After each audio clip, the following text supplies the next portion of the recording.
Bonjour Mio, comment ça va? Bonjour Mandy, oui ça va. Après 4 ans d'absence à Madagascar, quoi de neuf? Quoi de neuf? Oui, l'expo, ça se passe très bien à Lizard jusqu'au 10 mars, Antananarivo Streets. C'était pour moi, c'est un honneur de faire cette expo dans ce lieu qui va bientôt déménager en fait. Donc c'est un honneur parce que c'est là la première fois où j'ai exposé. C'est Taïn qui m'a permis de libérer et de montrer mes talents, mon talent, mes œuvres, mon travail. Oui. Et donc, pour moi, ça m'a beaucoup touché qu'on fasse ensemble avec Taïn, Tand, Neval, avec Lizard. Cette expo, c'était pour nous un honneur. Je pense que pour nous, c'était très touchant et c'est l'essentiel. Et ça a aussi il y a eu beaucoup de monde et ça faisait chaud au cœur. Donc, pour moi, c'est déjà un succès. Ok, parlons donc de cette exposition qui se passe en ce moment à l'Isard Galerie. Pourquoi avoir choisi Antananarivo? Pourquoi Antananarivo? Parce que je suis d'ici. je, je suis d'ici, donc je viens régulièrement. Tana, j'ai grandi à Tana. J'ai vécu très longtemps à Tana. Maintenant, je suis à Berlin. Mais Tana reste quand même ma ville natale. C'est là où j'ai mes attaches. Donc, pour moi, c'est très important d'y revenir. Et c'est là où j'ai rencontré plein de gens qui font partie de moi aujourd'hui. Et je suis très attachée à ce genre d'ancrage, en fait. Ah, ok. C'est ton côté malgache, non? Sûrement. Ok, si on parlait un peu de Mur, l'artiste, peintre, quoi d'autre? Je suis peintre, oui, mais je fais aussi maintenant donc la linogravure. Donc en fait, comment je suis tombée en fait dans l'art visuel en tout, c'est depuis toute petite, hein, c'est classique, mais moi je suis fille unique, donc je pense que ça m'a aidée aussi depuis que je suis petite à m'exprimer. C'est une forme d'expression. Donc je dessine. Mes parents, bon, ils sont imprimeurs, donc ils m'encourageaient quand ils avaient un client qui voulait un dessin pour une invitation de mariage. Ils me donnaient 500 arrières pour faire un dessin. Donc ils m'ont toujours encouragée. Ils ont gardé tous mes dessins depuis. Et puis quand j'ai eu 10 ou 11 ans, je pense, ou la préadolescence, j'ai pris un coin dans la cave de mes parents où j'ai commencé à peindre. J'ai fabriqué mes châssis, mes toiles, et puis j'achetais à l'époque, je pense, c'est quoi cette marque de peinture pour bâtiment là? Orlac. Orlac. J'achetais les couleurs chez Orlac pour peindre. Donc j'ai commencé comme ça parce que je savais pas du tout comment on faisait, quoi. Donc autodidacte. Donc j'ai fait pas mal de peinture abstraite jusqu'à ce que donc voilà, c'est comme ça que je suis tombée dedans. Et puis mes parents m'ont toujours encouragée. Mes parents sont des personnes très libres dans leur façon de penser et d'être. Et mon père, photographe, artiste aussi. Donc ça n'a jamais été un problème chez nous. Ah, bah, déjà, je trouve que tu as très bien commencé, quoi, parce que tu as eu l'éducation à l'art à la maison. Oui, oui, et puis tes parents, ils t'ont soutenu parce que, bon, ils ont cru à tes talents. Oui, mais on sait tous que avoir le talent ne suffit pas. À part le talent, est-ce que tu as suivi des formations ou bien, Oui, je sais bien pas. sûr. Bon, alors je reviens un peu vers mes parents. En fait, c'est des gens libres dans leur façon d'être, mais aussi ils ont beaucoup d'amis qui sont artistes aussi, hein, Xiema, à l'époque, les frères Anselme, Doud, Arad, malheureusement, il n'y a plus que Doud qui est là, je pense, c'est malheureux. Il y avait aussi Bobos, un dessinateur magnifique, mais malheureusement qui est mort trop tôt. Donc j'ai toujours évolué avec des visuels autour de moi. Voilà. Et bon, ils m'ont encouragée. Et puis, quand j'ai eu mon bac, ben, on m'a poussée en école d'art à Paris. C'est, hop, tu vas faire ça. Parce que bon, quand on a 18 ans, On après le sait pas bac, je pense encore. qu'on ne sait pas ce qu'on veut faire. Oui. Donc, les parents sont là aussi. Bon, ils se sont dit, peut-être que c'est ça, elle est douée. Donc, on va la pousser. Donc, j'ai fait une prépa en art appliqué à Paris. Mhm. C'était très dur, c'était comme c'est un monde assez terrible, je pense. Mais bon, le monde est terrible en général, mais Oui, mais surtout dans c'était l'art. dans l'art, c'était pas la prépa artistique où j'étais, c'était particulièrement rude. Il y a beaucoup Mhm. d'exigences, euh, beaucoup de critiques, mais ce qui est bien aujourd'hui parce que ça permet de travailler beaucoup pour atteindre une certaine rigueur artistique en fait Mhm. et une base qui fait que, bon, si je peux me permettre, qui fait que si on a les Oui, le bases, si méthode on a appris d'exercice, les hein. bases avec des gens qui sont expérimentés, Mhm. qui connaissent, qui ont l'œil, en fait, on atteint une certaine qualité artistique et de dessin que peut-être qui mettrait beaucoup plus de temps à être atteint si on était autodidacte, je pense. Donc c'est beaucoup de travail parce qu'au fait, les prépas en art appliqué, c'est un nombre de prépa, écoles préparatoires D'accord, oui. pour passer les concours pour les grandes écoles d'art. Mhm. Parce que c'est sur concours, c'est pas bon. On peut payer. Il y a des écoles privées d'art Mhm. qui coûtent très cher, mais ceux-là aussi sont sur concours. Les bonnes écoles sont sur concours. Mhm. Donc, au fait, les écoles préparatoires, ils te poussent, ils te font pleurer, Ça te permet également de connaître un peu le monde de l'art, hein, oui. Et est-ce que de savoir qu'est-ce que tu vas tenir, tenir. oui, oui. Et c'est pour en fait passer plusieurs concours pour faire une école, faire les études que tu aurais choisies plus tard, quoi. Mhm. Oui, voilà. Comme tu as dit tout à l'heure, tu n'étais pas seul dans ton chemin, mais il y avait les autres qui étaient là, qui t'encourageaient quelque part à continuer. Je voudrais vraiment savoir quel serait le rôle d'un mentor pour un apprenti, parce que tu es passé par là. Est-ce qu'un mentor, à quoi ça sert un mentor dans le milieu de l'art, quoi? Est-ce qu'on a vraiment besoin d'un mentor ou est-ce que les formations ou tout simplement les cours à l'école suffisent pour démarrer une carrière? Également, en ce moment, on a les cours en ligne, on a les tutoriels et tout ça sur YouTube et tout ça. Est-ce que ça suffit pour... Moi, je suis partisan de l'humain. Je suis pas très digitale. Ça m'aide dans mes objectifs, mais je ne crois pas en un monde complètement digital. Et je crois en l'homme, en l'humain. Mhm. Je pense que si on est artiste ou artisan, ou même si on a un domaine spécifique d'activité, je pense que c'est important d'avoir une espèce de mentor, Mhm. quelqu'un en qui on a confiance et qui a confiance en nous. Le partage est réel et honnête et sincère et sans intérêt, en fait, Mhm. avec qui on peut juste discuter ouvertement pour s'enrichir culturellement, personnellement et partager, avoir aussi un œil, une autre vision des choses. Mhm. Par exemple, moi, quand bon, Taïn, c'est quelqu'un pour moi. On va pas trop parler de lui, mais pour moi, il est très important dans ma vie. Mhm. Ça, il le sait. Et quand j'ai un souci artistique ou quand ça coince ou quand j'ai besoin d'un œil nouveau, Extérieur. externe, Mhm. je lui envoie une photo d'une œuvre où je discute et on parle pendant longtemps. Et après, je me dis, ah ouais, au fait, ces échanges-là avec Taïn ou d'autres personnes permettent d'avoir une autre vision Mhm. des choses qui sont moins statiques. Alors la famille, si vous avez ça dans la famille, bah, tant mieux, mais je Oui, crois pas non oui, plus oui, au cercle oui, fermé. j'évoque cela parce que, comme tu l'as dit, on a besoin vraiment de ce regard extérieur.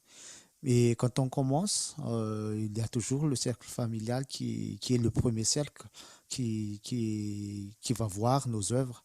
Mais souvent, la famille nous préserve un peu des critiques, disons, qui va nous faire mal. alors est-ce que ça va nous aider à évoluer ces choses-là ou est-ce que la famille doit vraiment donner des avis, disons, très, très pointus sur ce qu'on peut faire ou ce qu'on devrait faire quand on commence dans l'art, quoi. Je pense que c'est très important de ne jamais rien prendre personnellement. Les critiques sont constructives, c'est comme ça qu'on peut s'améliorer dans notre domaine. Si on n'accepte pas les critiques, bon, c'est notre choix, mais c'est-à-dire on va stagner. Donc après, il y a des critiques constructives, utiles. T'en as d'autres, je trouve, c'est complètement inutile, si je peux me permettre. Donc, ces personnes-là, ils peuvent peut-être réfléchir à deux fois avant de faire des critiques. Mais bon, on n'est pas là pour apprendre aux gens ce qu'ils doivent dire. Mais les critiques sont très constructives. Alors, bon, la famille dit pas... je pense que c'est très bien que la famille soit assez neutre, en fait, au final, par rapport à ce qu'on fait. L'enfant doit aussi se créer son propre chemin, trouver sa route. Le rôle des parents, c'est juste de l'accompagner, être neutre et puis d'accepter, je pense, ce qui se passe. Ouais, ok. Mais maintenant que tu es maman d'une jolie petite fille, oui, euh, comment tu éduques ton enfant quand on est artiste comme toi? Ma fille, elle est libre de choisir ce qu'elle veut. C'est pas être gâtée pourrie, selon Est-ce que moi. tu la pousses un peu pour être artiste comme toi? Moi, je veux juste que ma fille s'en sorte dans la vie. Quoi qu'elle fasse, c'est tout, c'est ce qui m'importe. Être artiste, c'est génial. Enfin, moi, je suis artiste, en fait, pas par choix, mais parce que, au fait, je suis juste une hypersensible qui a besoin de s'exprimer. Donc, chez moi, il faut. Je dois, ça fait partie de moi et tout. Que ma fille, est-ce que je veux qu'elle fasse ça? Ben, si elle veut, tant mieux. Si elle veut pas, ben, tant mieux. Oui, je la pousse. Elle aime beaucoup peindre parce qu'au fait, quand j'étais enceinte d'elle, j'ai préparé une exposition. Donc pendant les 9 mois de grossesse, je peignais quasiment tous les jours. Et maintenant, elle adore peindre, elle adore venir avec moi à l'atelier. Je lui donne une toile, je lui donne les vrais outils, des beaux pinceaux de Pas les qualité. orlacs. Non, pas d'orlac, pas de gouache. C'est le standard pour les enfants aujourd'hui, la gouache. Mais moi, je n'aime pas du tout la gouache. Je trouve Ah, que c'est un matériau ouais, c'est le très chien. difficile à travailler. Et puis, moi, je suis à fond acrylique. Donc, ma fille, elle vient avec moi à l'atelier et je lui donne le cyan magenta jaune noir, acrylique, Ah, les les couleurs de bons base. pinceaux et une vraie toile sur châssis. Et on met de la musique et je peins et elle adore ça. Donc, elle adore. Donc, tant qu'elle aime, je l'emmène avec moi. Ok. Bah, si elle ne veut pas faire carrière dans l'art, tant mieux ou tant pis. C'est là. Pas grave, elle trouvera son chemin. Oui, Oui. oui. Justement, on parle de trouver son chemin dans cet univers de l'art. Bon, à Madagascar, on sait très bien qu'on est encore très, très, très loin de tout ce qui est développement de l'art, développement artistique des artistes ici à Madagascar, parce que bon, on n'a pas une école d'art d'abord, on n'a pas assez d'écoles d'art si on a encore dans les institutions, mais c'est pas vraiment considéré comme étant des vraies écoles d'art, quoi. Il y a des grands efforts par rapport à tout ça et parmi les grands opérateurs économiques ici à Madagascar, mais c'est encore très limité. Tu crois pas? Localement, bon, est-ce qu'on peut réussir? Être malgache et insulaire, déjà, je pense que c'est une grande richesse dans le domaine artistique. Ça marche bien à l'extérieur, Côté africain, marketing. malgache, tropical, quoi. Oui. On a une histoire à raconter. On est quand même Madagascar, ça entretient un certain un mystique, quoi, du mystique. Donc, on a cet atout d'être de Madagascar et d'avoir plein de richesses à partager. Localement, actuellement, je ne sais pas ce qu'il y a réellement, mais il y a quelques structures qui se sont fondées qui essaient quand même de proposer des accompagnements par rapport aux artistes et de former à leur niveau les artistes, parce qu'avant ça, il n'y avait rien du tout. Après, je pense que pour un artiste, pour évoluer, c'est important de voyager. Et c'est pas que ce soit à Madagascar ou à l'extérieur qui soit mieux, mais je pense que c'est juste être artiste, il faut voir autre chose, il faut voyager. Il y a les résidences artistiques qui, je pense, sont très importantes, les échanges entre artistes, ne serait-ce que le continent africain, la Réunion, Maurice. Je pense qu'il faut voyager, quoi, si on veut évoluer en tant qu'artiste, parce qu'on peut pas rester enfermé. Pour moi, c'est la stagnation. Et la stagnation, pour moi, je dirais, c'est un peu la mort de l'art, en général, oui. Ok. Ok. Tu parles de voyage et tout ça. En ce moment, qu'est-ce qui t'inspire?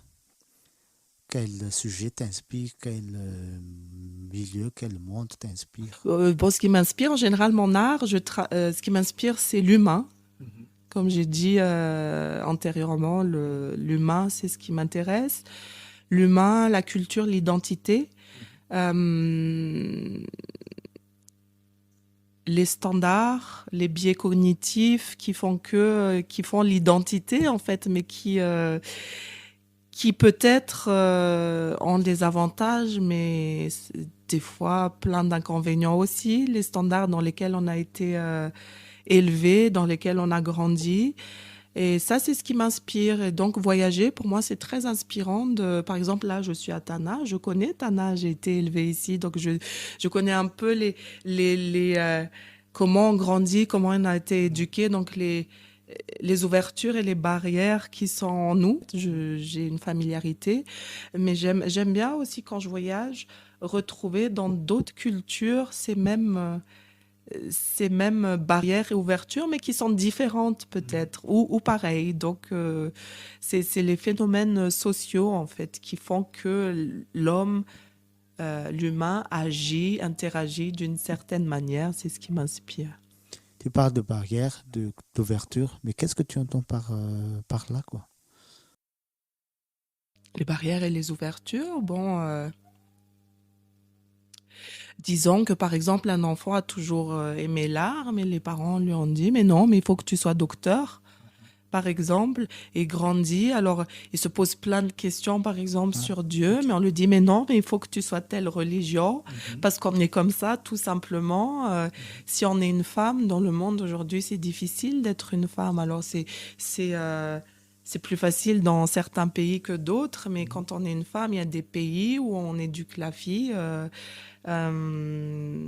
qu'une femme doit toujours subir et que l'homme est un prince. Ça, c'est les barrières dans lesquelles on a été élevé, en fait, et c'est dommage. Mais c'est comme ça, mais c'est pas grave. Ces cadres-là, donc ça, c'est entre autres, il y a des pays en Inde où la femme, quand elle a ses menstruations, elle doit s'isoler dans une grotte parce qu'elle est sale. Bon, c'est ce genre de choses où la femme ne peut pas aller à l'école, ne peut pas conduire. Et l'enfant est aussi éduqué, par exemple, toi, tu es d'une classe sociale plus élevée, tu dois pas fréquenter certaines classes sociales. Ça aussi, je trouve que c'est très dommage parce que je suis pas matérialiste. Je crois pas au matériel. Donc, pour moi, que tu es ou que tu n'es, c'est important, c'est vrai pour d'avoir les moyens, c'est génial, mais ça ne limite pas mes fréquentations, tu vois, par exemple, et mais dans certains cadres, c'est ça, quoi. C'est tu es d'ici, tu n'iras pas là-bas. Alors que l'enfant a une soif L'enfant est une éponge, en fait. Et en fait, Bien sûr, non, bien on sûr. le laisse pas absorber tout ce qu'il peut absorber, mais qui feront que lui, en fait, en tant qu'adulte, il sera un adulte complet et formé, et comme il aura absorbé, ses désirs auraient été satisfaits, quoi. Et ça Ça l'enrichit. l'enrichit énormément. Oui, et il peut revenir à ses origines s'il veut. Mais voilà, donc en tant que parent, on a tendance à dire non, comme ça, machin. Et la société aussi. Au-delà des parents, c'est la grande famille. Après, c'est la société. Après, c'est le pays. Et donc, c'est des barrières sur barrières sur barrières que je trouve qu'il y en a certaines qui pourraient être abolies avec plaisir. Euh, Mais bien ça, c'est sûr, selon le bien choix sûr. de chacun. C'est le chemin personnel qu'on choisit d'emprunter qui va faire que quelle barrière tu choisis d'amputer ou non, ou garder. C'est les choix personnels Bon, après. mais pour toi, est-ce que être métisse, déjà, c'est déjà un moyen de franchir ces barrières-là, quoi. Peut-être. Alors être métisse, je rigole parce qu'il y en a qui vont me prendre très égocentrique, mais je pense que c'est l'avenir du monde. Oui, oui, Parce sûrement. que au-delà de moi, ma fille est métisse en plein d'endroits aussi. Mais donc, ce qui fait qu'au fait, les barrières raciales, peut-être, un jour vont disparaître parce qu'on saura plus dire qui vient d'où, comment, par qui. Donc, peut-être, j'espère qu'un jour, les barrières raciales vont complètement disparaître, même si l'histoire du monde est lourde à ce sujet.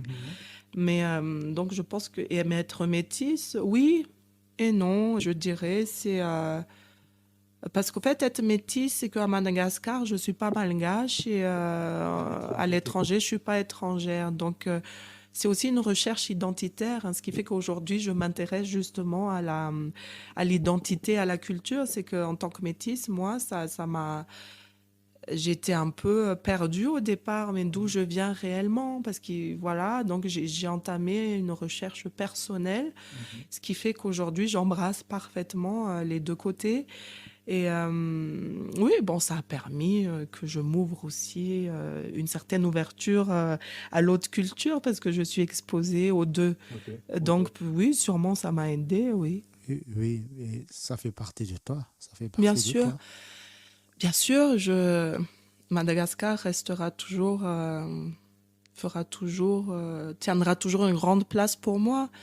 J'étais là, je suis plus là, je serai là, je vais graviter autour d'ici.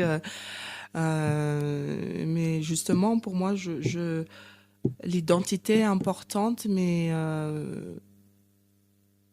l'ouverture est encore plus importante. Donc, voilà, comme je dis, j'étais là, je suis plus là, je serai là, je vais graviter autour de ci. Moi, euh, euh, voilà, mes racines sont ici. On voit que tu es une citoyenne du monde, hein. Si tu as voyagé, tu vois. Mais comme tu l'as dit, tes racines sont ici à Madagascar et tu peux dire que tu es malgache à part entière. Mais il y a cette question qui se pose toujours. Comment peut-on refléter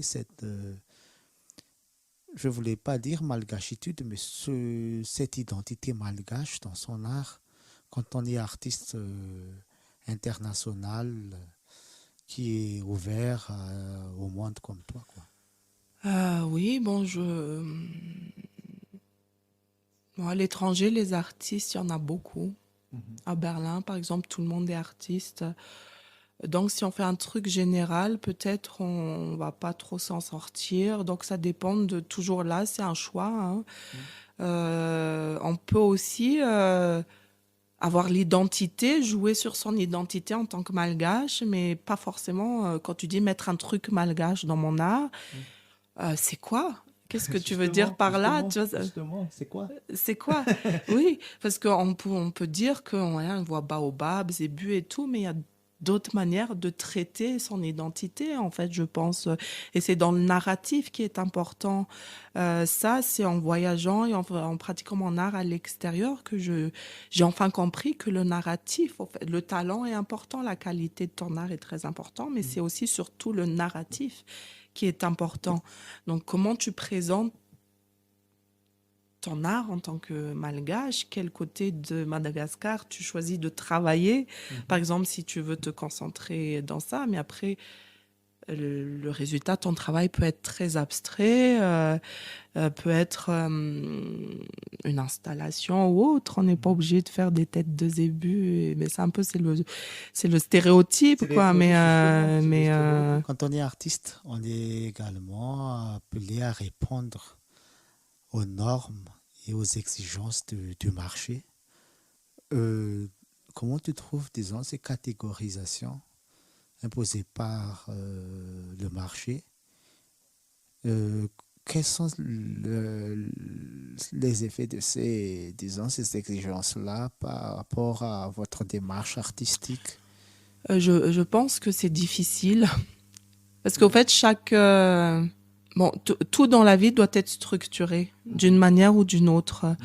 Et au fait, chaque institution, en fait, je pense à son choix de prédilection. Par exemple, à Berlin récemment, il y avait un open call pour soumettre des œuvres où le thème était nature morte. Moi, j'adore faire des natures mortes. Bon, donc mais mon art, il est figuratif. Je fais du socio-figuratif. Et donc, j'ai postulé. Bon, ça n'a pas été accepté parce que c'est une galerie qui favorise plutôt l'abstrait. Ah, ok. Donc, il dit, votre tableau ne convient pas beaucoup à... C'est pas une œuvre d'art qui rentre dans notre catégorie. Ah, ok. Par exemple, tu vois, donc, tu as des institutions comme ça qui établissent des normes de ce qui les intéresse ou pas. Et c'est comme ça que ça marche aujourd'hui. Après, je trouve dommage, des fois, parce que ça limite, tu as peut-être certains artistes qui sont très doués, mais qui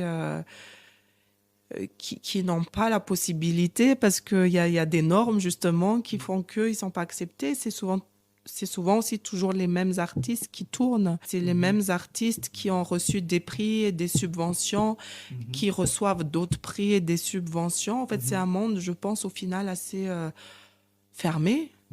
Et à cause de ces normes, justement.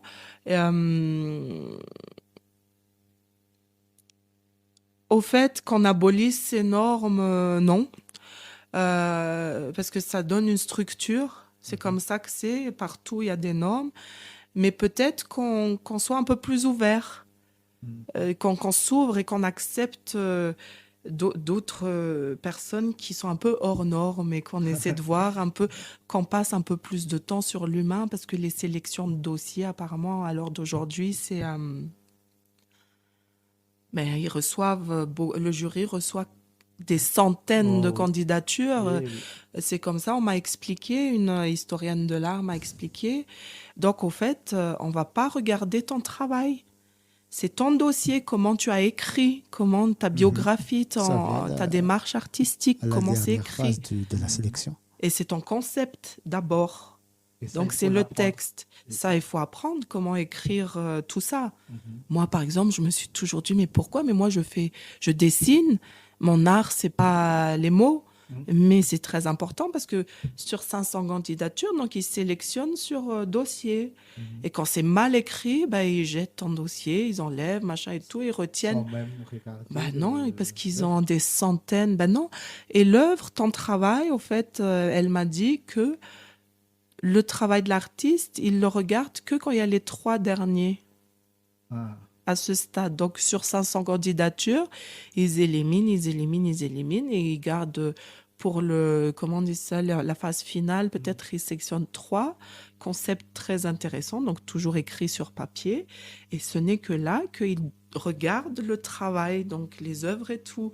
Et c'est là qu'il va aider, et c'est là où ils vont dire, ah oui, cette œuvre est plus intéressante et tout. Parce que s'ils ont 400 candidatures, ou 200 ou même 100, ils n'ont pas le temps de regarder chaque œuvre. Bon, c'est ce qu'on m'a expliqué, c'est dommage, mais c'est comme ça.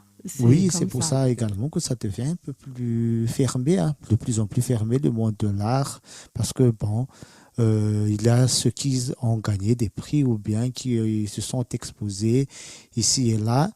et qui savent maintenant, à travers l'écriture de leur dossier, ils savent comment écrire tout ça, ils ont pu améliorer leur écriture, leur dossier, tout ça. Donc avec le temps, avec l'expérience surtout, ils arrivent à affiner leurs documents de projet, la présentation même de leurs œuvres. Donc ça devient... c'est pour ça qu'ils dominent un peu les devants de la scène.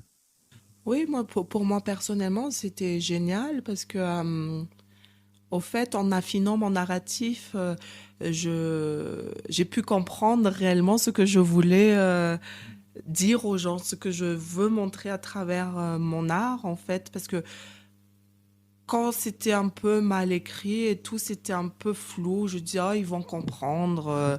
Mais non, non, les gens, ils ont besoin d'un narratif qu'on leur explique parce que ce qui est dans ma tête, bah, tu le comprends pas forcément. Donc moi, ça m'a permis en tant qu'artiste aussi de me construire, de me comprendre. Donc c'était, au fait, au final, c'est très important de faire ça. Mais une fois qu'on arrive à écrire un bon narratif, un bon concept, en fait, une fois que ça marche, ben, on utilise le même template et puis on change des choses. Et puis, au fait, c'est facile après, mais il faut arriver à bien écrire la biographie, démarche, concept. Et c'est des textes qui sont amenés à changer. C'est pas, ça va pas rester pareil toute notre vie parce que l'artiste évolue, les projets évoluent. Donc, c'est des textes à changer, quoi, à modifier selon au cas par cas. Oui. Est-ce que c'est comme ça que tu as écrit dans Rive Streets, l'exposition à l'Isaac Galerie là? Oui, oui, oui, tout à fait. J'ai été aidée par Ellie pour le texte. Et heureusement, parce que moi, je suis en phase, je dis ça en rigolant, mais je suis en phase de rebranding. Donc, je dois réécrire tout ça, justement, et peaufiner. Mais pour l'expo, bon, Ellie m'a aidé aussi à donner une autre vision. En fait, je lui ai dit ce que je voulais montrer et tout. Je lui ai transmis les textes que j'avais déjà écrits. Et lui, comme son art, ce sont les mots, bah, il a su exactement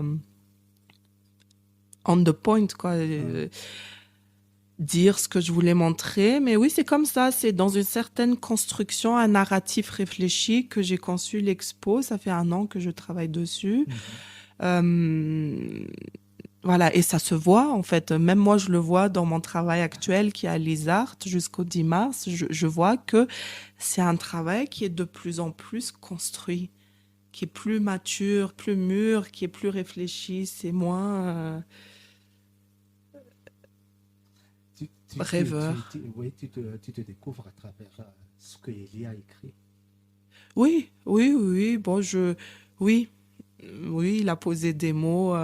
Il a posé les mots justes. Voilà. Donc, bon, je me découvre peut-être pas, mais c'est un plaisir de découvrir son art, qui sont les mots et de sa façon de voir ce que moi je propose, mon travail. Ok. C'est très bien, c'est très bien. En fait, cette question, je voulais toujours le demander aux artistes qui exposent dans des galeries, parce que moi, je trouve que on manque un peu, je sais pas, hein, mais on manque un peu de mise en scène dans les expositions ici à Madagascar. Euh, c'est vrai que les tableaux sont jolis, mais sans aucune mise en scène, sans aucune scénographie, je trouve que c'est un peu fade. Désolé, mais c'est une impression. Bon, moi, j'ai mes particularités. J'aime tout ce qui est vivant, tout ce qui est dynamique et tout ça.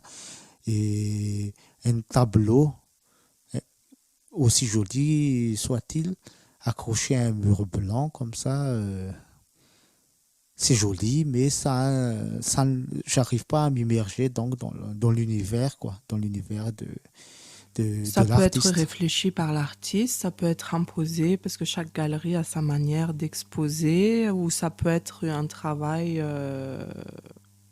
collaboratif. Après, c'est vrai en faisant des tableaux, c'est toujours un peu, voilà. Donc, moi, je fais rarement des installations ou autre. Donc, oui, là, c'est assez statique. Donc, comment on peut améliorer? Écoute, je sais pas. C'est pas mon travail.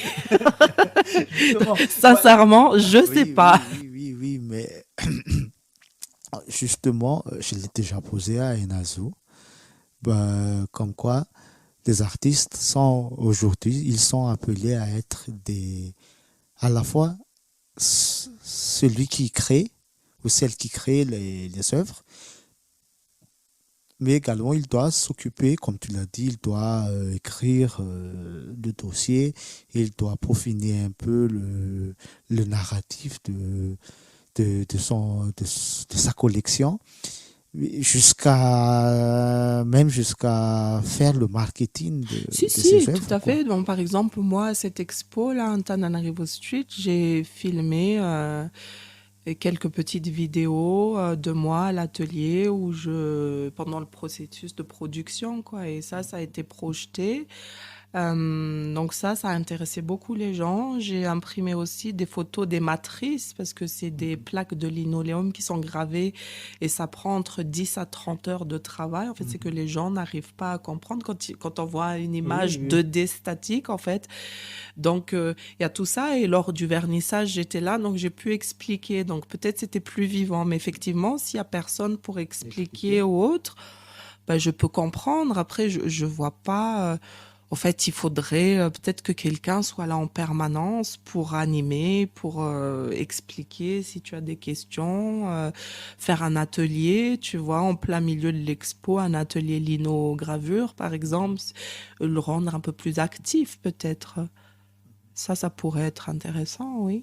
Est-ce que c'est prévu pour cette Ben, exposition? il n'y a pas le matos à Madagascar. Si quelqu'un là quelque part qui me dise, parce que moi j'ai dû des demandes pour des ateliers et tout, donc je fais ça avec plaisir, mais je trouve pas le matériel local, hein. C'est pour ça que je l'ai jamais fait et qu'à Berlin c'est disponible, donc je le fais. Euh, mais bon, les ateliers de linogravure, peut-être lors de mon passage, mon prochain passage, on va réfléchir, mais comment on va faire, comment on peut faire ça. Mais c'est ça le problème, c'est que là, j'ai un peu le temps là de faire des ateliers. Avec plaisir, je le fais, mais il n'y a pas les moyens. C'est-à-dire, il n'y a pas le matos, quoi. Ok. Les tableaux que tu exposes à l'ISAR en ce moment, est-ce que c'est prévu euh, juste pour l'ISAR Galerie ou est-ce que tu prévois de les ramener quelque part dans une autre ville pour faire découvrir aux gens également comment ta ville natale, comment elle est? Bah, après les arts, je peux les montrer dans d'autres endroits pour ceux qui sont intéressés. Je n'ai pas eu d'autres propositions et je n'ai pas cherché non plus. Mais je suis pas figée. Si on peut les montrer ailleurs, on peut. De toute façon, mes œuvres, je crois les laisser à Madagascar après cette expo. Donc, c'est toujours une possibilité de les montrer Ici, ici à Tenerife, tu ici. voulais dire? Bon, ou à Berlin. Mais bon, comme c'est des impressions, je peux en refaire à Berlin. Mais oui, bon, pour moi, c'est important. À Berlin, je montre Berlin Streets. En fait, c'est une série street sur des villes qui me tiennent à cœur. Donc, je fais des séries de linoléum, de linogravure. Et ici, c'était sympa pour moi de montrer Antananarivo Streets.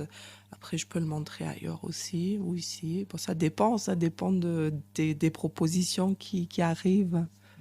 Mm. Ok, bon, c'est clair. Les tableaux seront là, ils vont rester à Tana. Si quelqu'un souhaite les avoir, bon, ils sont disponibles donc.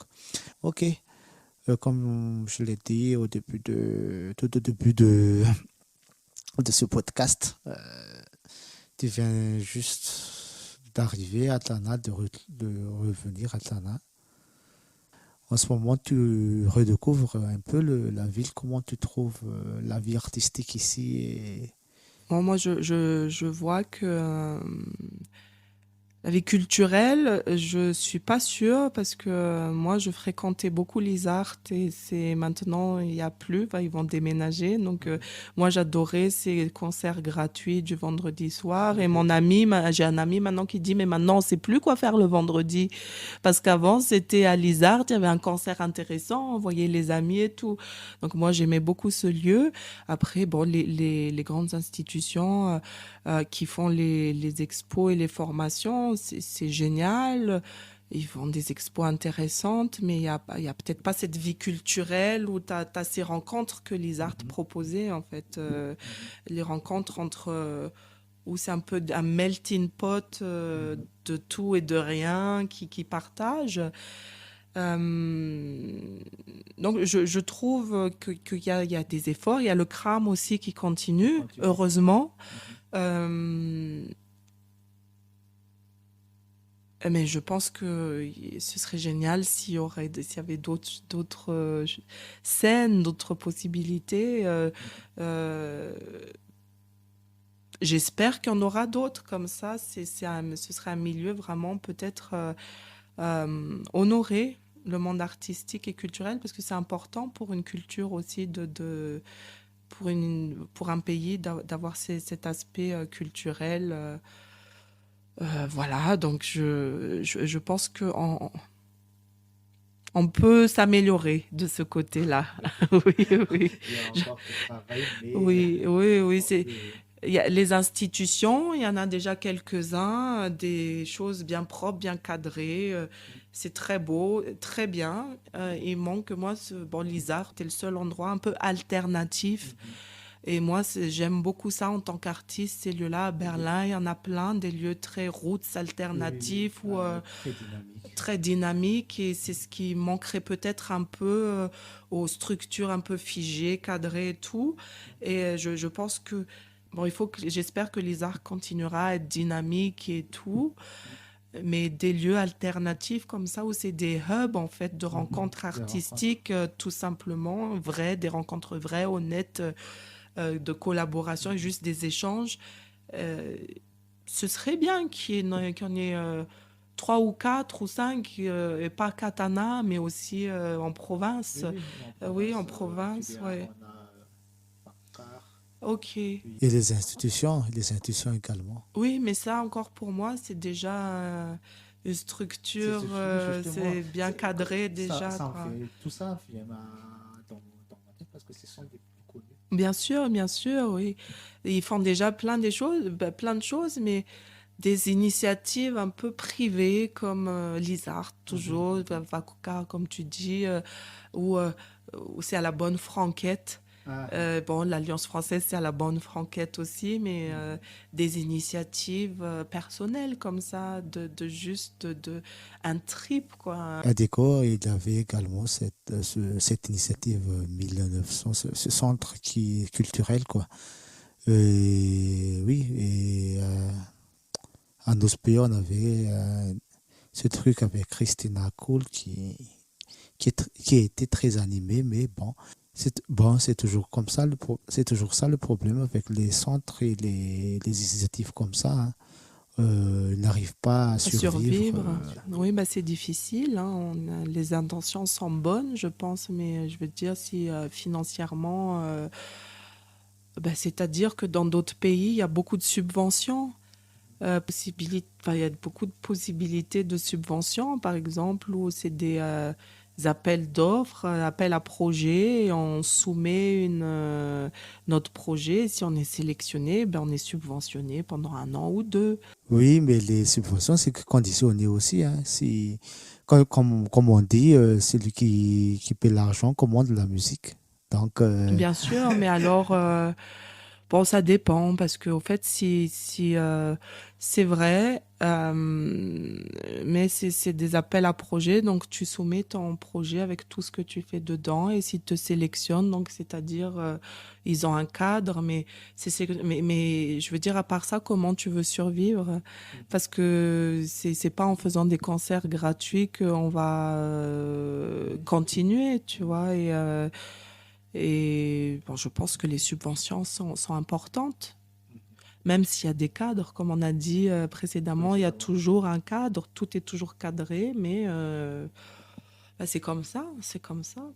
Dans d'autres pays, on a plein de lieux où, voilà, donc à Berlin, il y a plein de subventions, des associations d'artistes. Il y a enfin, une espèce de syndicat d'artistes à Berlin où on peut devenir membre et qui font plein. Il y a plein d'historiens de l'art qui donnent des formations ou en privé, ça coûterait par exemple 60 euros de l'heure.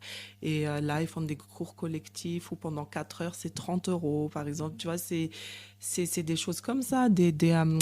C'est pas des syndicats, c'est un collectif d'artistes. Donc, c'est peut-être des choses comme ça aussi qu'on devrait faire un collectif d'artistes où chacun cotise un peu ou qui est subventionné et on travaille Oui, ensemble, oui, quoi, oui. peut-être, hein. C'est Je sais déjà pas. dans les conversations de couloir, hein.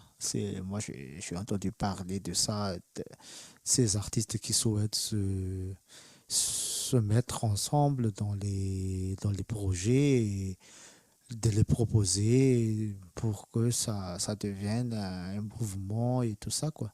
C'est dans les conversations de couloir en ce moment. Mais le problème, c'est que est-ce que ça va être suffisant? Parce qu'on sait très bien que les artistes, ils sont là-dedans, ils sont dans leur trip, mais ils ne sont pas dans la politique, je voulais dire pas la politique politicienne, mais dans la politique, dans la stratégie et tout ça, pour que ça s'améliore dans le milieu culturel, dans sa globalité. Non, enfin, à mon niveau, ça vient de sortir, là, cette idée, en fait. J'entends pas ça dans les couloirs. Je trouve que quand on veut quelque chose, en fait, il faut se donner les moyens de l'obtenir et pas seulement se plaindre. Même si c'est disponible ou pas, il faut déjà essayer. Euh, et c'est très important en tant qu'artiste d'avoir des convictions et de se battre pour ses convictions, en fait. Et au-delà de faire son art, il faut être engagé. Bon, on fait pas de politique. Moi, j'en fais pas parce que c'est mon choix. Mais un artiste peut choisir de faire, d'être politique aussi, tu vois. C'est des choix de direction. Mais en tant qu'artiste, il faut être convaincu. Il faut, comme dans toute chose, il faut bosser pour l'avoir. Et il faut juste pas rester assis à attendre, peut-être. Euh, Pas de se contenter de faire son art et de rien faire d'autre. Après, c'est vrai que j'ai parlé avec un ami artiste récemment et pour lui, bah, il fait son art, mais au fait, il n'y a plus de lieu où il est peintre.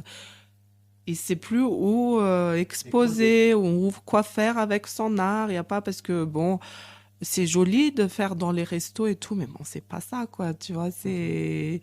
Et parce que c'est un artiste renommé à Madagascar, donc il a déjà vu et revu et re-revu. Donc là, il est blasé et il dit je sais plus. Toi, tu dis je sais plus. Ok, ok. La dernière question peut-être. Tes top 5 d'artistes à suivre en ce moment, malgaches. Bon, moi, je trouve que Tac, j'adore ce qu'il fait en ce moment. C'est toujours de la peinture, mais un peu plus texturée. Eric Rakout aussi, quand il fait des installations là, avec le carton là, et tout, je trouve que c'est super intéressant. Richiani, ça c'est plus à dire. Oui. J'apprécie sa qualité de dessin. Mhm. Et pour moi, c'est quelque chose qui ne... Qui te parle? Bon, la qualité de son dessin est quelque chose qui me parle que je retrouve pas ailleurs, forcément. Après, il y a aussi Zubaka qui fait, oui, oui, oui, ça c'est un très récent. Euh, Il en manque un, la top 5. Bautis, ouais. Et moi, j'adore, bah, parlons, moi, j'adore Oul Black ou Mash Manzak. Manzak. Mashmanzak et Old Black, Ouais, j'adore ce qu'ils font, quoi, j'adore. Donc, oui, ce sont des musiciens très engagés, hein. mais ils veulent transmettre des messages, Oui, oui, oui, des vrais messages oui, oui. qui Les paroles sont poignantes.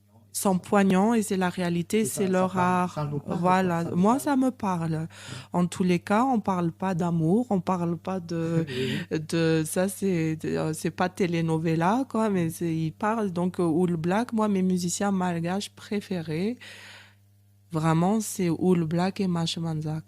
Mhm.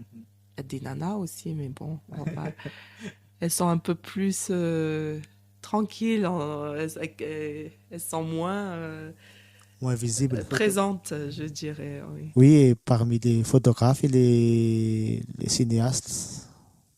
Cinéaste, écoute, moi, j'en connais pas beaucoup. Photographe, bon, Enazou, là, j'aime beaucoup sa dernière série. Mhm.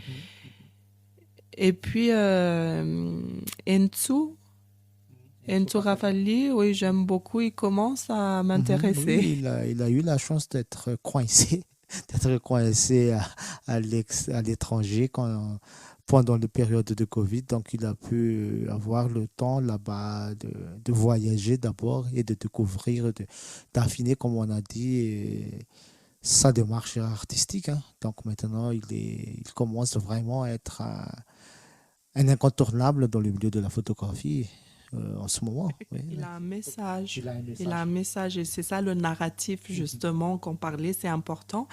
Mais comme tu dis, oui, après tu as les vieux photographes hein, comme mon père, Pierre Romaine, eux, ils partagent leur amour de Madagascar et ça, c'est quand même ça un certain romanticisme et le vrai malgache. Mhm. Aujourd'hui, c'est une génération de Riza Soul, j'adore ce qu'il fait aussi, Mhm. c'est plutôt du reportage. Oui, j'ai un tableau Euh, de Friedensson. voilà, et c'est magnifique, tu vois, donc différentes générations ont différentes façons de s'exprimer. Mhm. Certains ont montrent une côté de Madagascar, l'âme La malgache, comme mon malgache, oui. père l'appelle. Mhm. L'âme malgache, c'est vraiment l'amour, le malgache, machin. Madagascar. Après, aujourd'hui, on a une génération d'artistes photographes, Enzu, Rizzasoul, que j'aime beaucoup, qui ont des messages qui sont plutôt activistes, mais Mhm. c'est très bien. Comme les artistes comme Will Black et Voilà, Mashmanzak. voilà. Mais moi, j'aime beaucoup quand on est activiste, un peu engagé, Engagé, oui. quand on a un message, oui, j'aime beaucoup. Ok. Et parmi les artistes internationaux, bon, bon, les artistes malgaches sont déjà des artistes internationaux, mais disons des artistes étrangers. euh, c'est- Lesquels sont tes préférés? Bon, international, ma préférée, c'est toujours Yayoi Kusama. Je ne sais pas si Mhm. tu connais. Oui, oui, oui, Elle est oui. internée dans Mhm. un asile Oui, oui, psychiatrique oui, oui, parce je qu'elle sais. a des problèmes, mais au fait, elle dessine plein de points Mhm. et ça vire à l'obsession et je trouve ça magnifique. Mhm. Et elle dit qu'elle voilà, plein de troubles mentaux, mais elle dit elle ne fait que reproduire ce qu'elle voit dans sa tête, Dans sa tu tête. vois. Oui, oui. Et j'ai eu la chance à la Fondation Gropius Bau à Berlin de voir une de ses expos enfin, il y a 2 ou 3 ans. Mhm. C'est immense, c'est Mhm. immense. Après, récemment, j'ai vu l'exposition de General Idea. C'est un groupe canadien. C'est un trio, en fait, qui est canadien. Euh, et ça a beaucoup, ils ont créé une police donc, qui est utilisée jusqu'à aujourd'hui, je ne me rappelle pas, mais donc comme ça évolue beaucoup autour du VIH, parce que bon, ils sont, c'est un message qui les touchait beaucoup. Mhm. Après, vos artistes internationaux, il y en a plein, hein. Voilà, D'accord. c'était General Idea à Berlin encore. Donc, la, donc là, c'est intéressant parce que c'est un trio.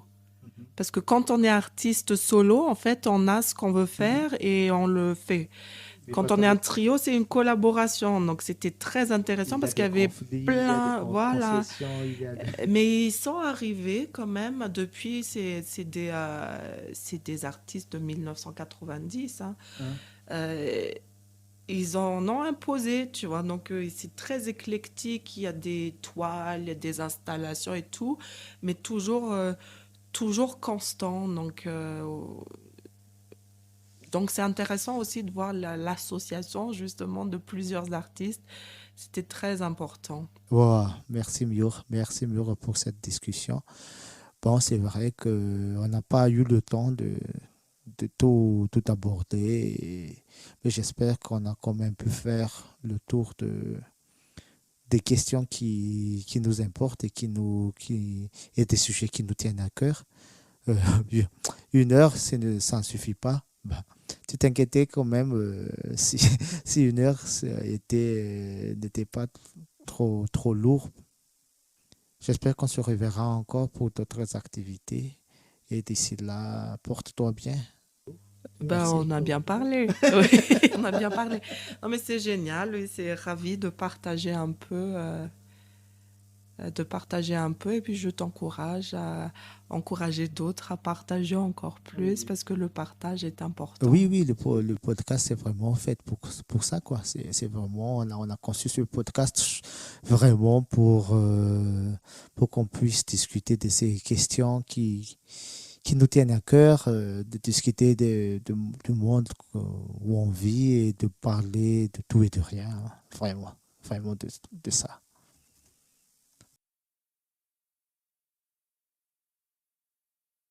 Chers auditeurs et auditrices, on vous remercie de nous suivre. Comme d'habitude, je voudrais vraiment vous inviter à partager auprès de vos amis, auprès de vos collègues ce podcast. Et si vous aimez ce que nous faisons, on vous demande également de nous soutenir à travers vos réactions et à travers également vos commentaires sur les réseaux sociaux pour que nous puissions toujours continuer à faire de ce podcast un moment de détente, un moment de découverte et surtout un moment de partage.